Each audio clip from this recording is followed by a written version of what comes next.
Good news! Alam mo ba na may programa ang national government sa ilalim ng DSWD na nagbibigay ng 3,000 pesos kada quarter sa mga senior citizens na walang pensyon? Oo, legit ito at tinatawag itong Social Pension Program for Indigent Senior Citizens. Ano nga ba ito at paano ito gumagana?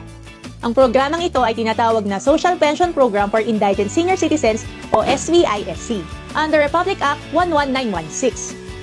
Layunin nitong tulungan ang mga matatanda na walang pensyon o regular na income para may panggasto sila sa pagkain, gamot o pang-araw-araw na pangangailangan. Bawat buwan may 1,000 pesos silang ayuda, pero binibigay ito kada quarter. Ibig sabihin, tuwing 3 buwan, makakatanggap si lolo o si lola ng 3,000 pesos. Isang simpleng tulong pero malaking ginhawa para sa mga nakakatanda nating kababayan. Para maging qualified sa program, dapat ay Number 1, 60 years old and above. Number 2, walang pensyon mula sa SSS, GSIS, PBAO o iba pang ahensya.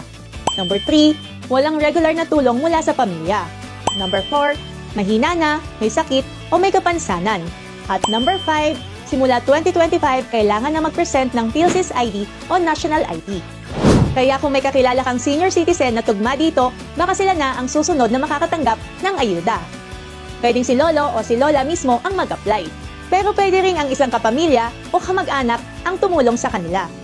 Pumunta lang sa Office of Senior Citizens Affairs o OSCA sa inyong munisipyo, barangay hall o DSWD office. Dalihin lang ang mga basic requirements tulad ng valid ID, birth certificate, at tutulungan na sila ng staff sa pagproseso.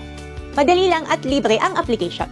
Kaya kung may kakilala ka na lolo o lola na pasok sa criteria, tulungan mo na silang mag-apply para makakuha ng 3,000 pesos kada quarter.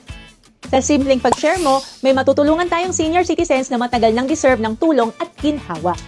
Ako po si Konsehala Lara Ventura, palaging handang magpaliwanag, magserbisyo at maghatid ng makabuluhang pagbabago para sa gigintenyo.